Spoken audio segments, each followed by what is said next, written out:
Hey guys, it's me Crustee, and today we're going to be talking about the Pythagorean theorem.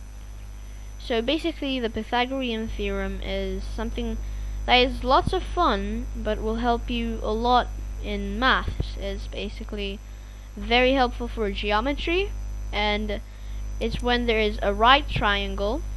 It has to be a right triangle. So this is a right triangle. And when you have any of the two sides, for example this side, and let's say that this side is let's say that this side is 5. Say that this side is 5 and this side is 6. So we are trying to find this side right here, which we will label as x. 5 squared, that's basically 5 multiplied by itself, which is 5. 5 multiplied by 5 is 25. And then we will do the 6 squared, which is basically 6 multiplied by itself, which is also 6. So 6 multiplied by 6 is equal to 36. Then to find this side, we're going to have to add 25 and 36. If you guys have a difficulty with this, you can use the vertical addition, which is 5 plus 6, 11, 1 down, 1 up, there it is. 1 plus 2 is 3, plus 3 is 6, 61, there it is. So x is going to be equal to 61? No, it's going to be equal to the root of 61. And that is basically what the Pythagorean theorem is. Now if you don't know what squareds are and roots are, squared is the opposite of root. Squared meaning that the number before the squared, which is this number right here, is going to be multiplied by itself. So yeah, it's going to be multiplied by itself. Say this is 4. Then 4 multiplied by itself is 16. 4 multiplied by 4. So that is basically what it is. Now, we want to add 6 to this, and that will be 61 if you squared it. Also, if you don't know what root is basically the number that is inside it, which is inside this box right here. The number inside this, doing the opposite of squared. So basically, if this is 16, this will be 4, because 4 divided by 4 multiplied by 4 is 16. Basically what you're doing is 16 is equal to what number multiplied by itself is going to be 16, which is 4. So that's what root is. I'm going to be doing a full video about this if you guys want further explanation.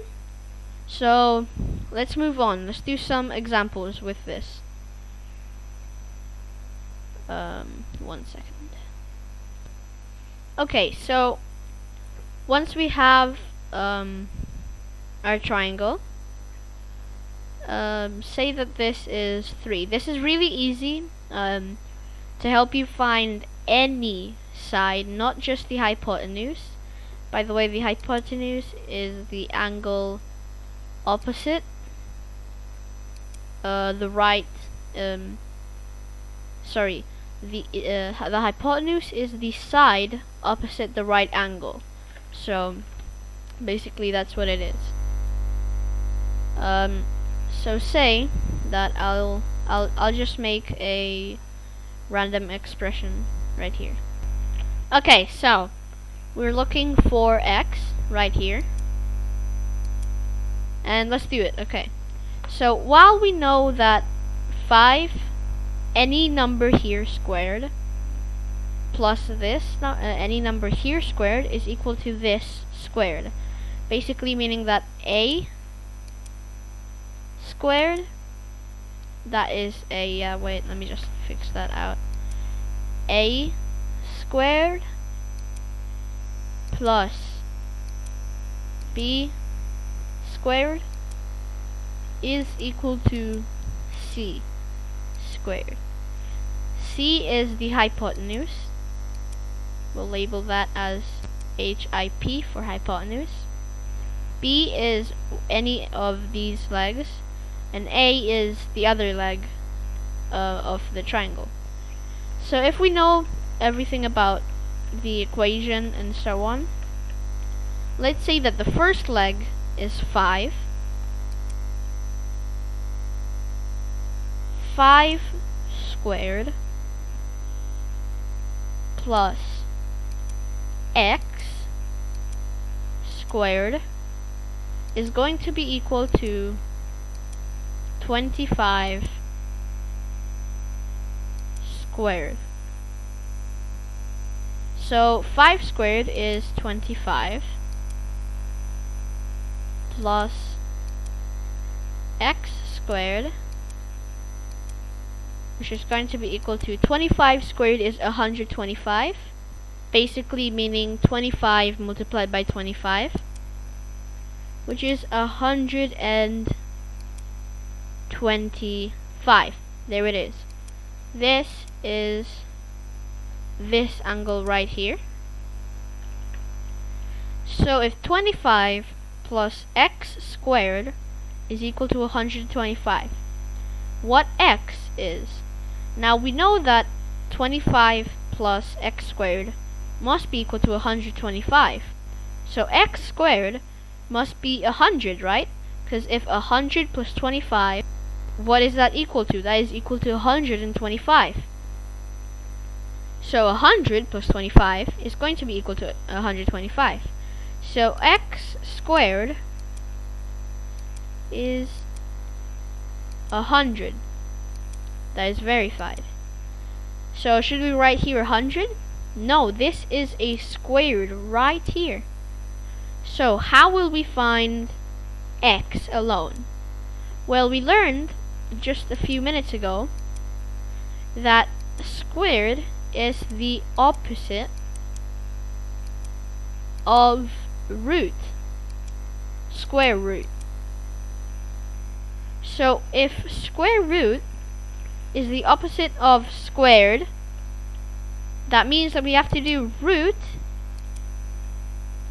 of this.